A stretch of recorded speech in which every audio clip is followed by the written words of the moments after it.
Exercise എന്തിനായിരുന്നു? ഇപ്പോൾ Hema commission report എന്ന് പറഞ്ഞ റിപ്പോർട്ട് രൂപീകരിച്ചതിന് പിന്നിലത്തെ ഉദ്ദേശം എന്തായിരുന്നു? അത് നിറവേറ്റപ്പെടണം. ഹേമ കമ്മിറ്റി റിപ്പോർട്ട് സർക്കാർ പുറത്തുവിട്ടതിന് പിന്നാലെ കേരളത്തിൽ ചൂടുപിടിച്ച ചർച്ചകളാണ് നടക്കുന്നത്. ഈ വിഷയത്തിൽ നടൻ പൃഥ്വിരാജിന്റെ പ്രതികരണം അറിയാനാണ് ഇന്ന് കേരള സമൂഹം ഏറ്റവും കൂടുതൽ കാത്തിരിക്കുന്നത്. ഏതു സാഹചര്യത്തിലും തന്റെ നിലപാടുകൾ ആരുടെ മുന്നിലും വെട്ടിത്തുറന്നു പറയാൻ യാതൊരു മടിയുമില്ലാത്ത ആളാണ് പൃഥ്വിരാജ് എന്ന് നമുക്കറിയാവുന്ന കാര്യമാണ്. എന്നാൽ ഇത്തവണ പൃഥ്വിരാജ് ശരിക്കും പെട്ടിരിക്കുകയാണ്. കാരണം ആരോപണ വിധേയരായിരിക്കുന്നവർ പൃഥ്വിരാജിന് വെറും സഹപ്രവർത്തകർ മാത്രമല്ല, പൃഥ്വിരാജിനെ ഒരു നടനെന്ന നിലയിൽ മലയാള സിനിമയിൽ അവതരിപ്പിച്ച 2 പേർ കൂടിയാണ്. പൃഥ്വിരാജിന്റെ ആദ്യ സിനിമയായ നന്ദനത്തിന്റെ സംവിധായകനാണ് രഞ്ജിത്ത്. നന്ദനം നിർമ്മിച്ചതാകട്ടെ സിദ്ദിഖും. ഈ 2 പേരുമാണ് ഇപ്പോൾ ആരോപണ വിധേയരായി രാജിവെച്ചിരിക്കുന്നത്.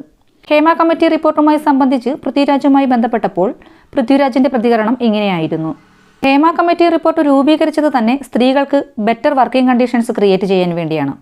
അപ്പോൾ അത് നിറവേറ്റപ്പെടാൻ എന്ത് നടപടിയാണോ സ്വീകരിക്കേണ്ടത് അത് എത്ര ഉന്നതനായാലും മുഖം നോക്കാതെ സർക്കാർ സ്വീകരിക്കണമെന്നാണ് തന്റെ ആഗ്രഹമെന്നും പൃഥ്വിരാജ് പറഞ്ഞു. പൃഥ്വി ഇപ്പോൾ തന്റെ ഹിന്ദി ചിത്രമായ സർസമീന്റെ ഷൂട്ടിങ്ങുമായി ബന്ധപ്പെട്ട് മുംബൈയിലാണുള്ളതെന്നും തിരികെ വന്നാൽ ഉടൻ തന്നെ മാധ്യമങ്ങളെ കാണുമെന്നുമാണ് പൃഥ്വിയുമായി ബന്ധപ്പെട്ട വൃത്തങ്ങളിൽ നിന്നും അറിയാൻ സാധിച്ചത്.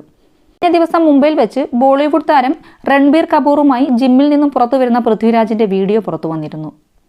എന്തായാലും ഈ വിഷയത്തിൽ പൃഥ്വിരാജിന്റെ പ്രതികരണത്തോട് നിങ്ങൾ യോജിക്കുന്നുണ്ടോ?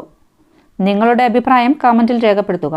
ഏറ്റവും പുതിയ സിനിമാ വാർത്തകൾ അറിയാനായി ഈ ചാനൽ സബ്സ്ക്രൈബ് ചെയ്യുക. നന്ദി, നമസ്കാരം.